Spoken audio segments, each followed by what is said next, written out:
Alan Rosenberg has spent 50 years studying agriculture, and in this episode, he uncovers the truth behind our food and its invisible impact on our health and even our connection to the world around us. Consequences of modern farming are so pervasive and how it's impacting everything. The biological side of the soil has been fundamentally compromised, and therefore our food has been compromised. You beget life from life, not from the mineral. With today's industrial agriculture, the landscape is far from ideal. Glyphosate emanates out of the Vietnam War. And the Vietnamese have a wonderful ability to hide in the forest. And the Americans are saying, we can't fight you if we can't see you. So they come up with an idea. If we kill the forest, then we've removed their hiding place. The more I can do for you, the more we could do for the planet. This is part one of a special two-part series with Alan, where we explore the origins of industrial agriculture, the compromises made along the way, and the foundational concepts of regenerative and biodynamic farming as a path to a more sustainable future. Welcome to Alt Life, where we break free from the chains of conventional thinking and explore the limitless possibilities of a redefined reality. You've written a book called Global Health in Crisis. The answer lies in the soil. What is this book about? So the book was motivated, it was the second book that I wrote. And a lot of people, the first book I wrote was on organic agriculture. A lot of people asked, what's organic? Why would I want to know anything about that? And that motivated me to, in a sense, recognize there is a critical need for people to become more aware that we're only as healthy as we are subject to food grown on the soils that we, in a sense, ideally would nurture. So there's a lovely phrase that binds everybody directly into that, given by Wendell Berry, an American poet, author, and farmer. And he wrote, "Eating is an agricultural act." So most of us do want to eat every day. So we're fundamentally bought into acknowledgement that there's a relationship between myself and the food that I eat.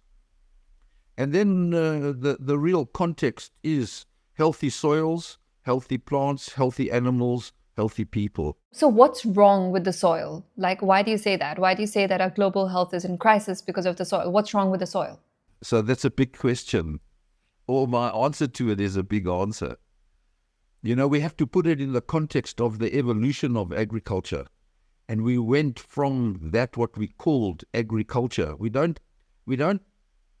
have a relationship anymore with agriculture. It got bastardized after the Second World War into agribusiness. So we lost our human interaction, our cultural orientation to the growing of food, and it became a business. So I don't mind compromising on my neighbor if I'm going to make more profit.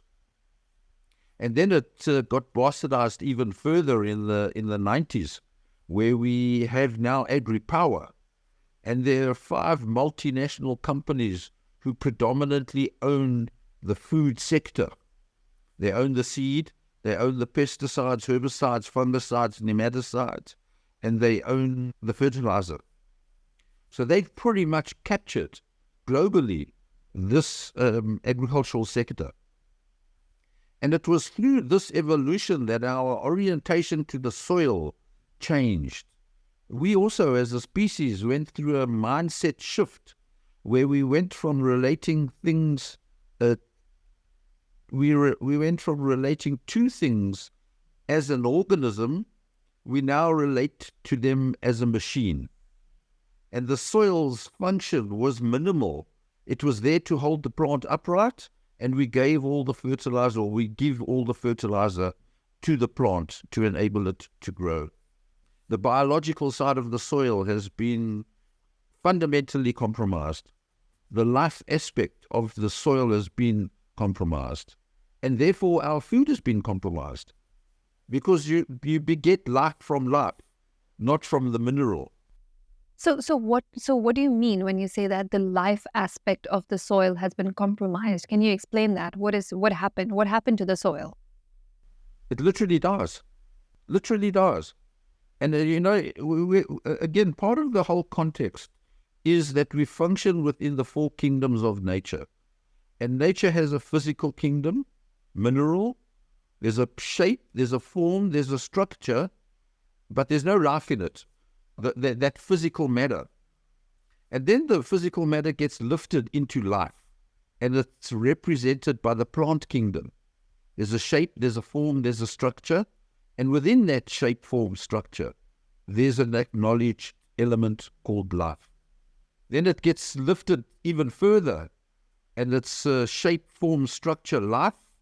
But now this being has the capacity to be awake and asleep and to dream. And that kingdom is called the animal kingdom. The plant, in a sense, doesn't dream like an animal can dream. And then the fourth kingdom is the human kingdom. Shape, form, structure, life, awake, asleep, dreaming. But what sets us apart from the animal kingdom is that we're able to have a conversation. We're able, through our I, and I mean a capital I, not your lower ego, your higher self, we can have meaningful conversations. And that's the kind of context in which we're working agriculturally. We need to be honoring and respecting and developing all four of those kingdoms. And they all one. They don't live in isolation. And modern man suffers from establishing the relationship with the other three kingdoms. You know, when you ask a soul, where's nature? Invariably, they point outside and say, it's over there. Instead of saying, it lives in me. I have a skeleton, I have nails, I have the eye. These are very physical. Then we have our life body.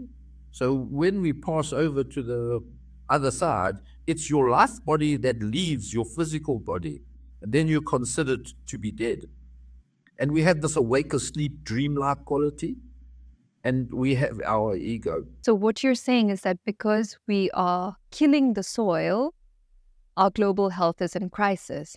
Normally, so normally I would think that, or most people would think that, our global health is in crisis because of processed foods. But you're saying, no, it's not just the processing of the food, it's the processing of the soil and the processing of the plant. That's... Absolutely. The foundation is the soil.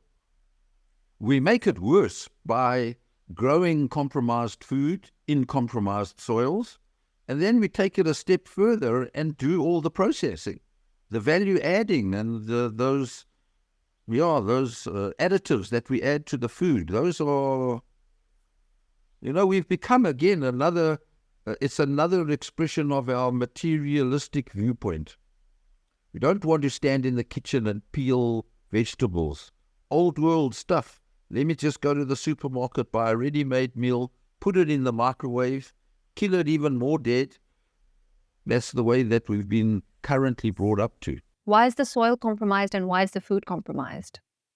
So again, I'm going to lean towards acknowledging the biological side of the soil. All soils have a trilogy in terms of their components. They have a mineral component, they have a chemical component, and they have a biological component.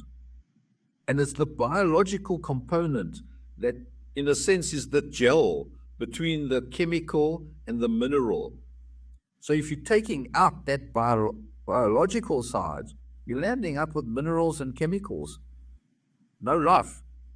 So from a biodynamic point of view, from an anthroposophical point of view, when we talk about nutrition, yes, of course, we have to honor and respect and recognize there's minerals, multivitamins, essential elements, the trace elements. There's all this terminology.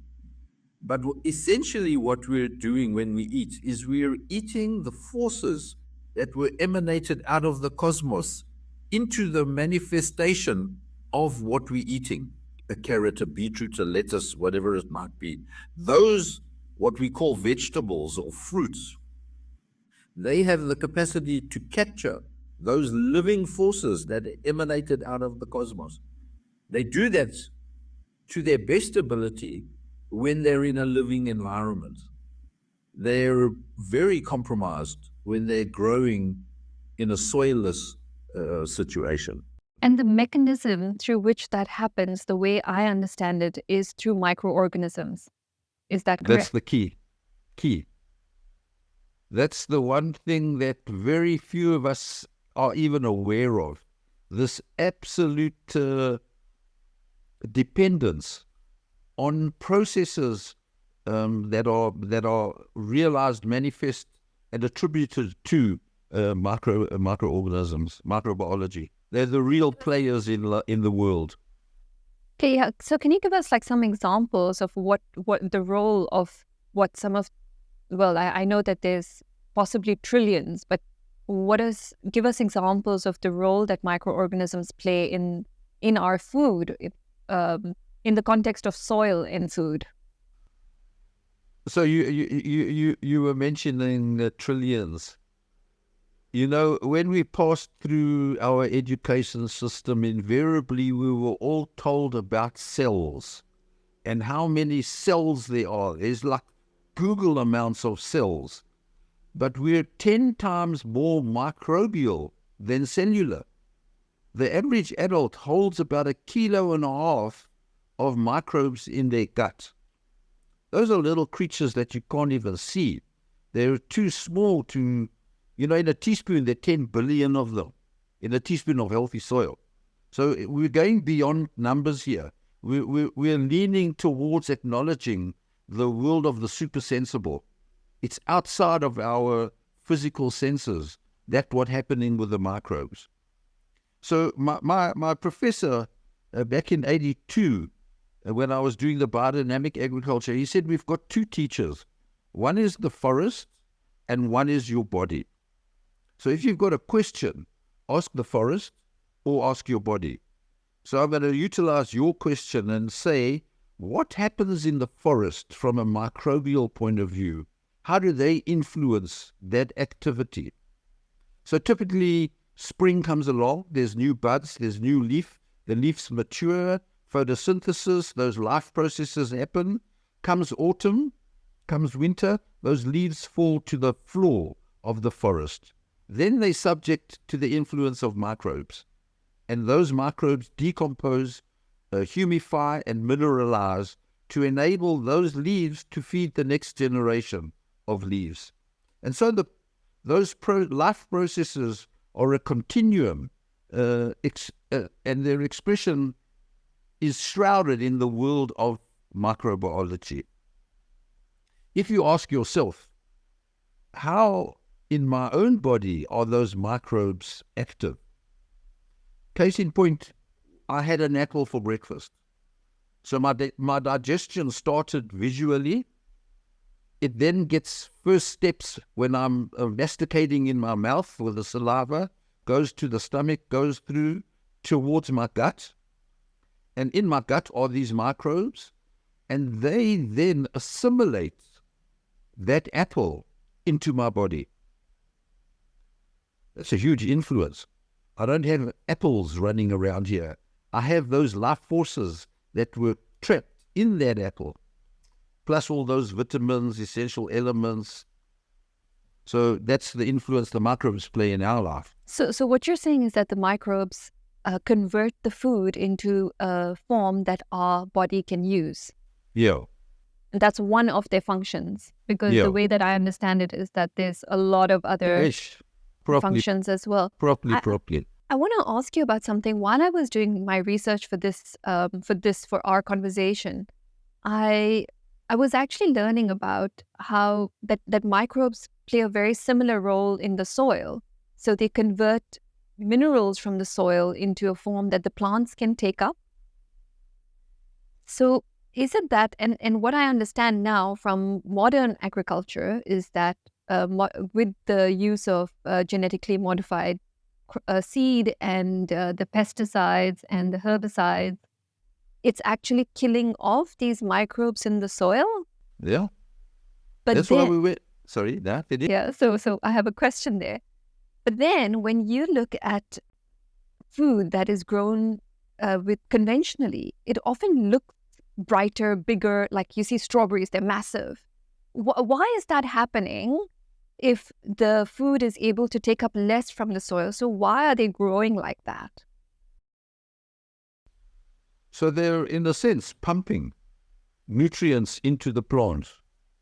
So there was a famous man who kind of was at the absolute forefront of the shift that happened in our consciousness. He was a German, Baron Justus von Liebig. And in about 1850, he did 2 tests in his laboratory. One is that he ashed plants, so subject the plants to fire, and in the ash he determined that there's nitrogen, phosphorus, potassium, N, P, and K. And out of that he deduced that actually for every plant then to manifest itself, it needs access to N, P, and K. The other test that he did is in the context of humus. And he found humus is not soluble in water. So he deduced from that, if it's not soluble in water, it can't be feeding the plant. And that was the fundamental shift from our acknowledgement linked to the Industrial Revolution, where we viewed things as organisms. We're now starting to say, hey, wow, no, this is a very materialistic, scientific, measurable, determinable approach. And it's through the context of the evolution that we've been through since 1850, where we get to where we are now.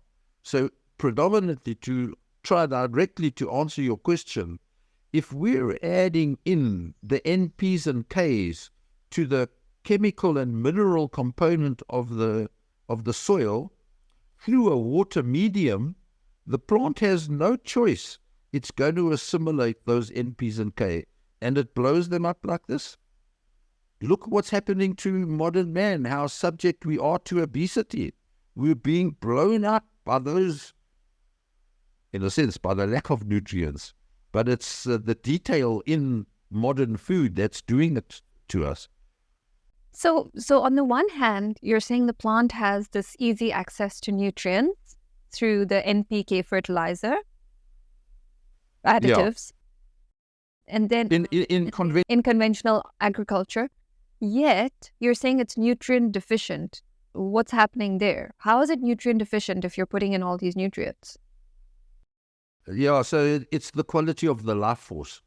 That's what we would appeal to the listener, to momentarily still themselves. Try to hold the concept that it's not those things that we typically have analyzed, but it's predominantly a life force.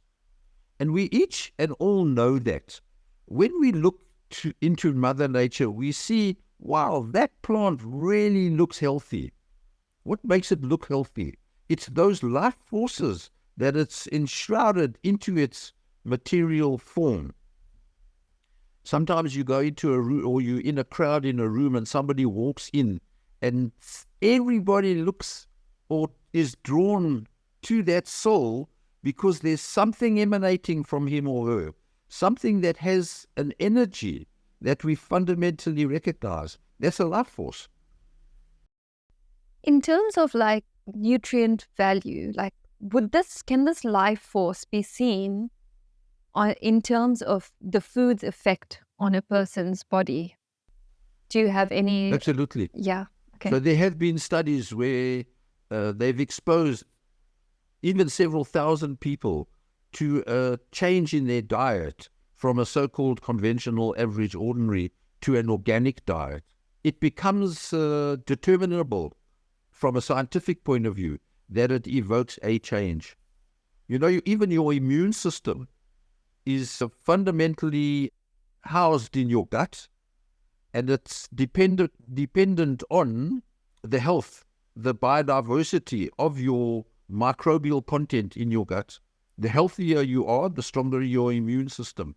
That's why most of us, or a lot of us, actually need a probiotic, because we're not getting those probiotics from the food that we eat. And normally, like if in non-chemical agriculture or through non-chemical means of growing food, we would normally get those microorganisms through the food that we eat.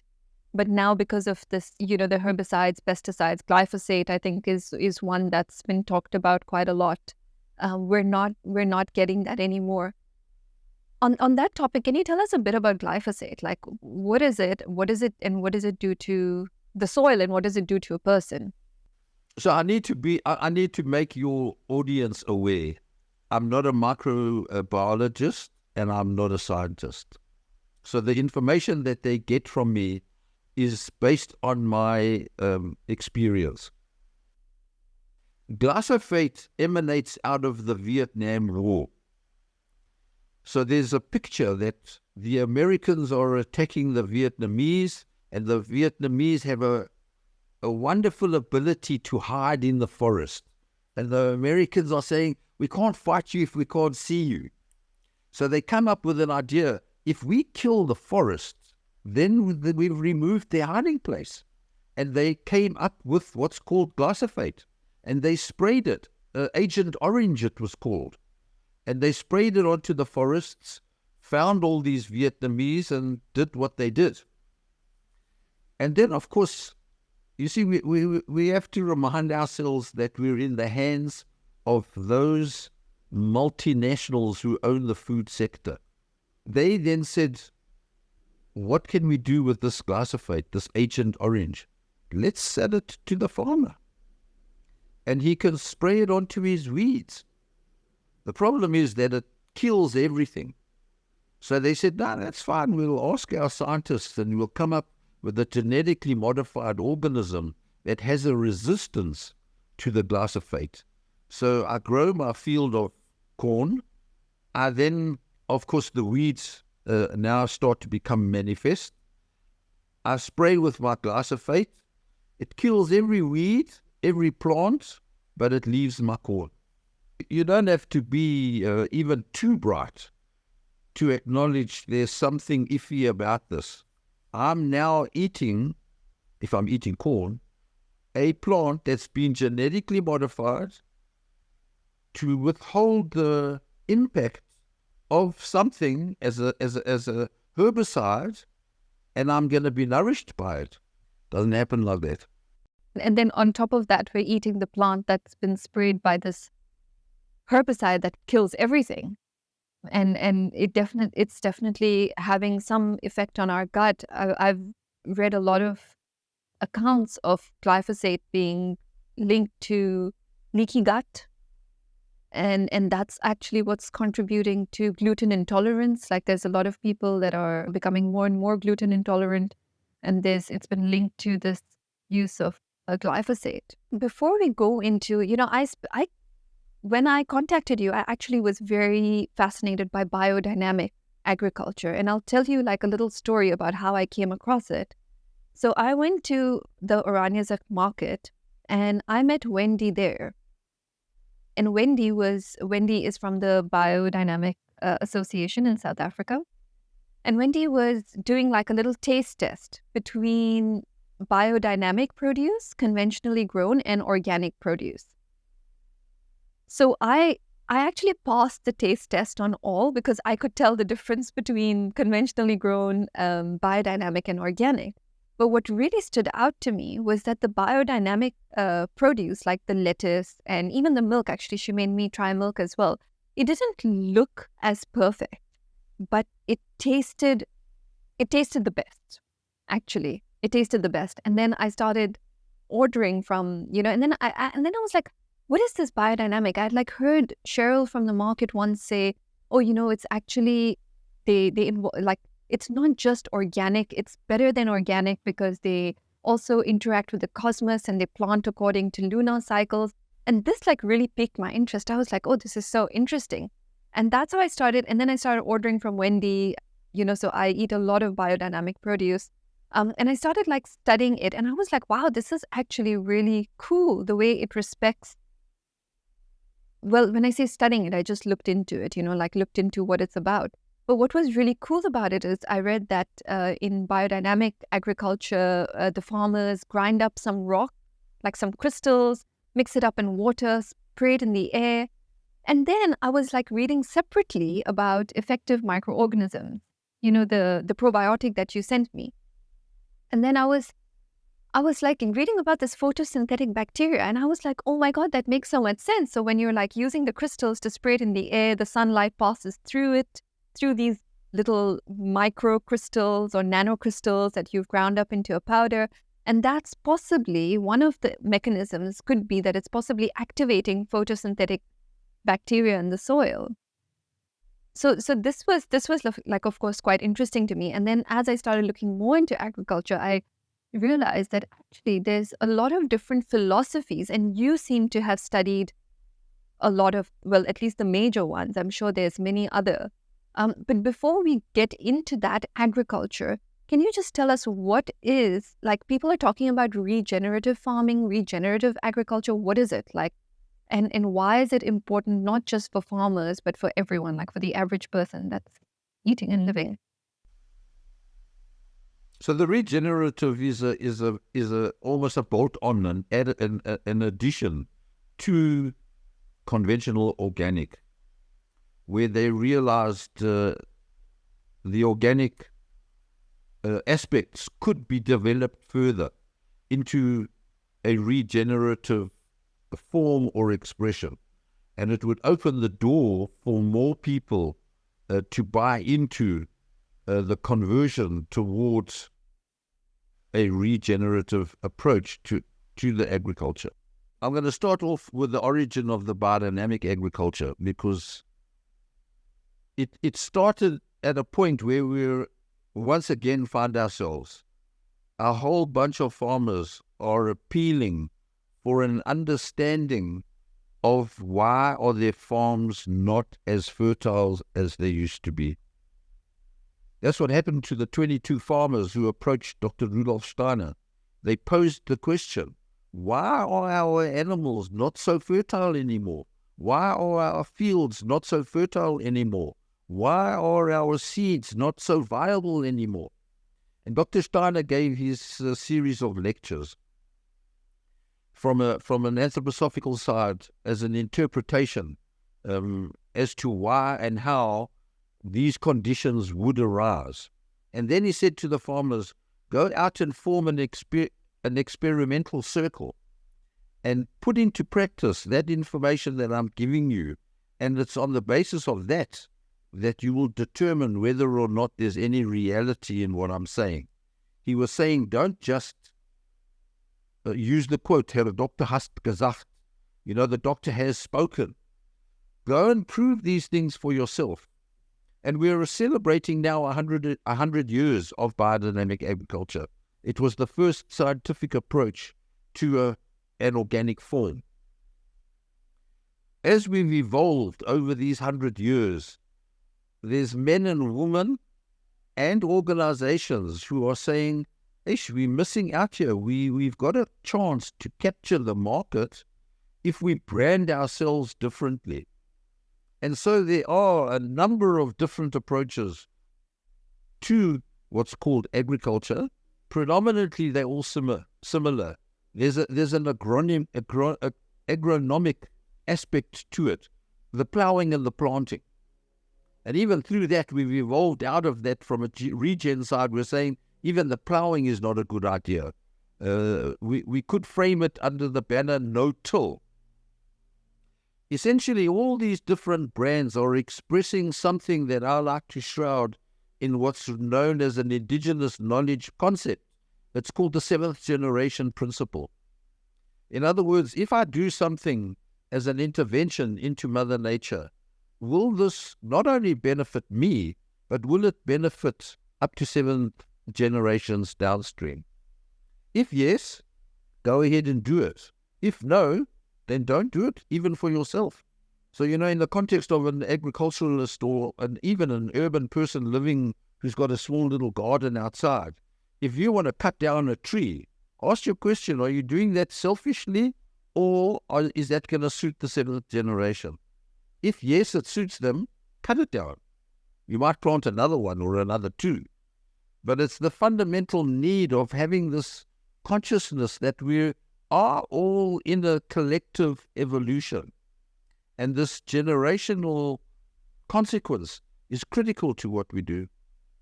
Modern man is not so comfortable there. Me, I. We've got to go from the I to the we. We're in this. This is what this time is doing to us. This is what COVID did to us. It's making us aware that we, Mother Nature, all four kingdoms, are in this as a collective. The more I can do for you, the better it's actually going to suit me, because hopefully that framework becomes your framework. And when we as a collective, as a species, are all trying to serve each other, different game, completely, different world, different outcome. So there's a lot of different approaches to this. And I know you recently wrote a book about agroecology. Can you give us just a highlight of the different types? Because you seem to have studied almost all, organic, biodynamic, permaculture, and agroecology. Holistic resource management. Yeah. The agroecology. So what is agroecology? So if we look at the evolution of the agriculture, it went from agriculture, agribusiness, agri-power. The way forward out of it is through agroecology. So we'll hear in all four of those steps, the agronomy remains consistent. And we change culture to business to power. But now we're at that point where we are acknowledging we cannot compromise the environment. So it's agroecology. Our agri, the agronomy, has to be mindful of the environment. And it's an exciting time. It's abundantly clear that farmers are saying my farm is suffering. There's very little biodiversity. They monocroppers, modern farmers. So I'm a carrot farmer, or I'm a beetroot farmer, or I'm a dairy farmer, or I grow peaches. There's 4 domains in agriculture: grasses and grains, livestock, the tree and the vine, and the annuals, our vegetables. And ideally, all farms, particularly the biodynamic farms, strive for this, is combining those 4 domains into a living organism, where each of those domains functions as an organ. So if, for example, the trees that I've grown, some for some rhyme or reason suffered, maybe there was hail, I'm also growing my vegetables, and my beetroots and carrots will not be subject to the influence of the hail. Therefore, I can still eat, I can still market, I can still generate an income. So you're saying that all the different types of organic and regenerative agriculture methods, they employ this where they want to have mixed farms that grow, that have animals, and that also grow different types of crops and plants. But in modern farming, of course, we know that's not the case. You see fields of corn and fields of wheat. And so you're saying that this is what they share in common. But how is it different? So if you were to tell me what's the difference between the way the agroecologists farm versus the way the biodynamic guys farm? I guess I'm just thinking from a consumer perspective, there's all this stuff out there, just to give us an idea, what's the difference?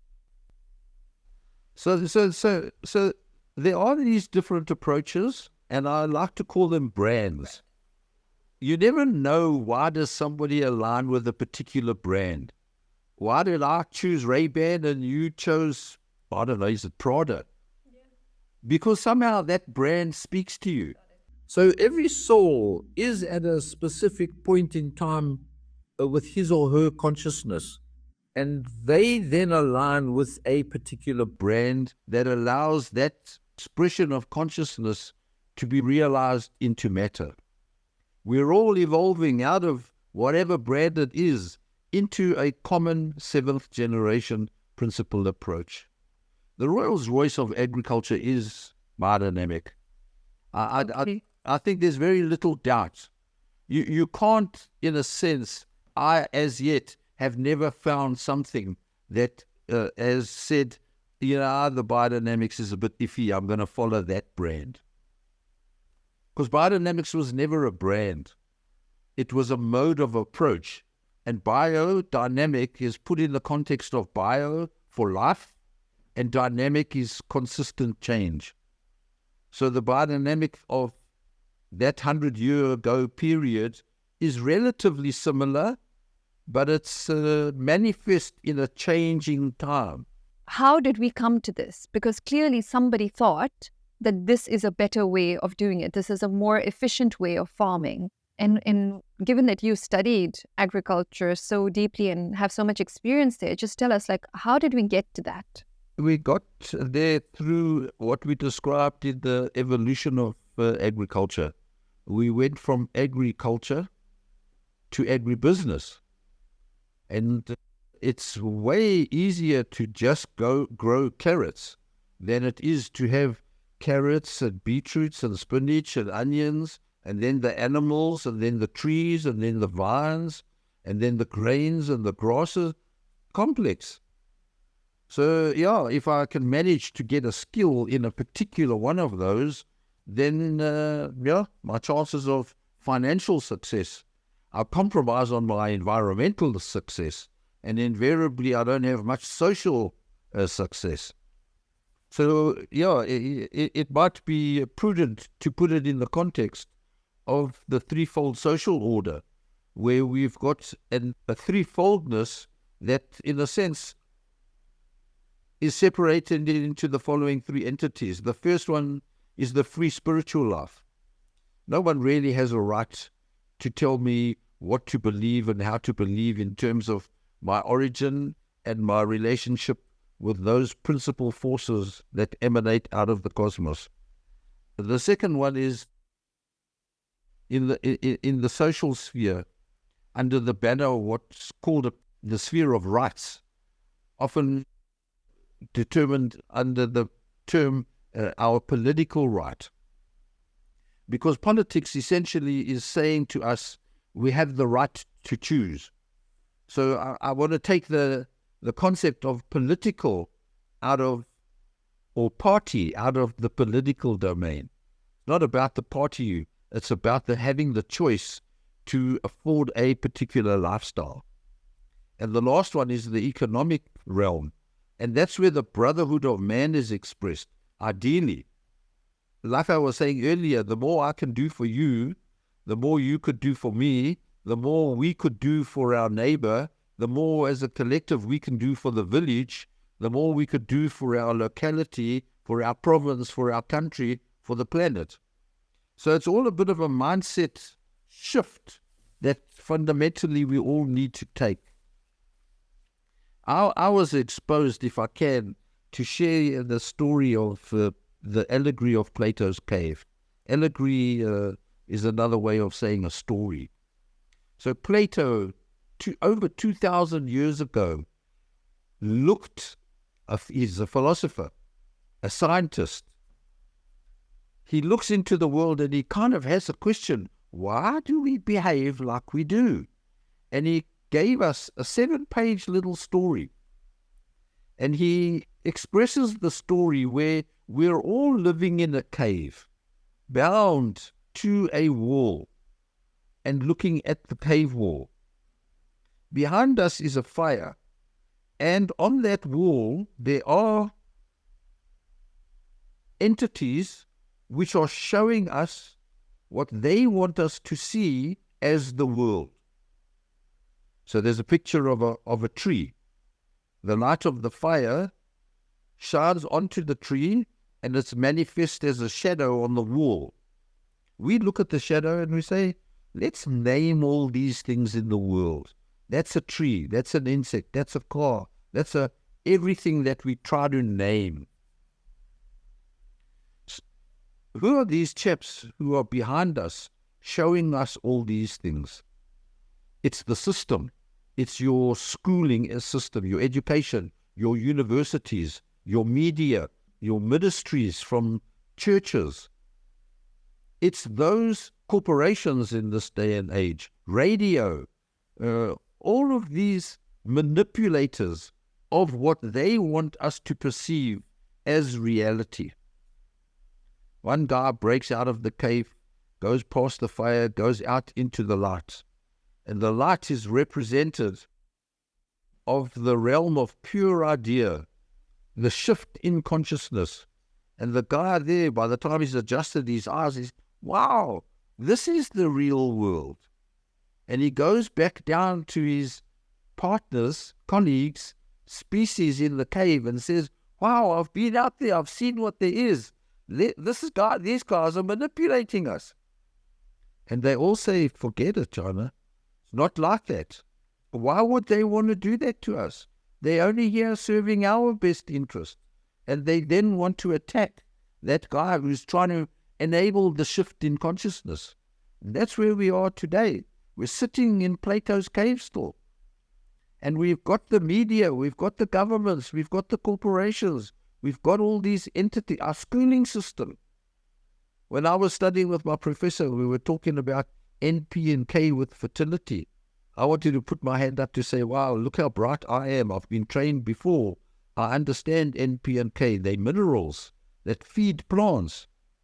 And my professor said to me, Alan, I think you've been educated to be stupid, which is a symptom of the allegory of the cave. Yes. So, of course, my ego, my lower self, now bruised, why would you say such a thing? And when I was then able to sit back in my higher self, he said, we are asking for the expression of NP and K as minerals. But how do we achieve those is through living processes. So there's a living nitrogen process that happens in the soil. There's a living potassium process. And when those processes are manifest by microorganisms, they liberate the mineral. It's a completely different outlook. Yeah, that's so fascinating. Alan, I actually looked into this and I was listening to this lady talk about the role of microorganisms in minerals. And she was saying that when you add NPK fertilizer to the plants become lazy because it's kind of similar to us, right? Like we have this processed food, we become lazy and then we grow and we become bigger. Actually, that we see that, we see that around us, like a rise of obesity, diabetes, like all those health conditions. But it's similar in the plant where they're growing bigger and they might be looking, like just on the outside, they look bigger. And so we assume healthier. But actually what it's doing is that it's making the plant lazy. So they're not now working for their food through the microorganisms because they're getting it because they're getting it so easily through the NPK fertilizer. And then what that does in turn is it kind of lowers their immunity, similar to us.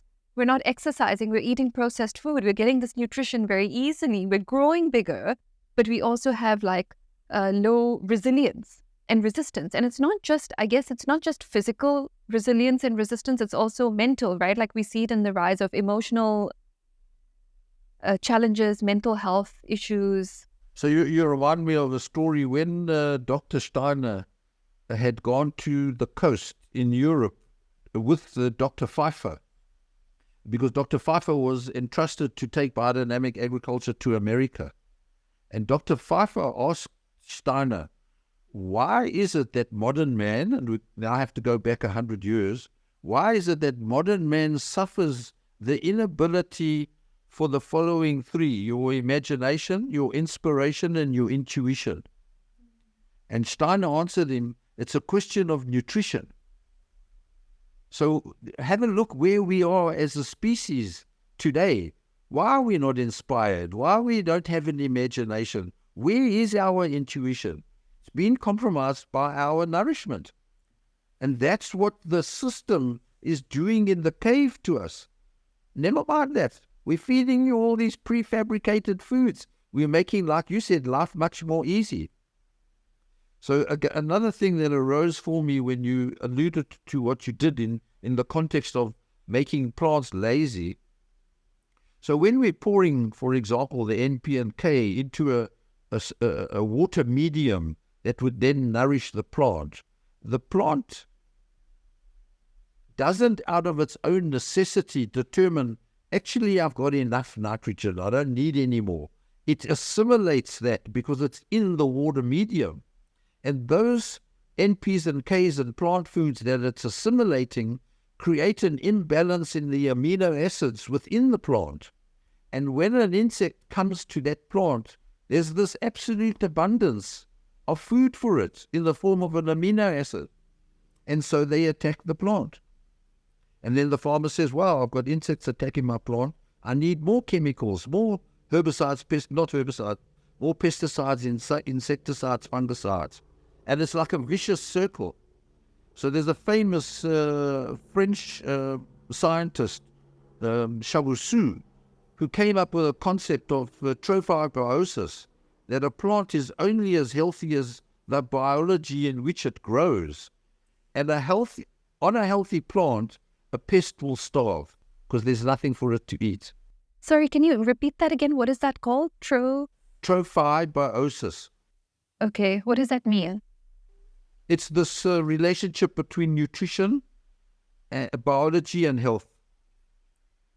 He captured it, he framed the term trophobiosis. But the concept he was working with was the biology of the soil and the plant, of course. And the link then, you see, again, healthy soil, healthy plant. And then there's also like fewer pests. Is that what you say? There are no pests. Let me be a little bit more clear. There are very few pests. And that's an absolute reality. I've proven that for myself time and time again. As my soil's developing into a healthier state, the incidence of insects, pest, and disease is minimized. Thanks for listening today. I hope you found today's episode insightful and inspiring. If you enjoyed this episode, please subscribe, leave a review, and share it with a friend.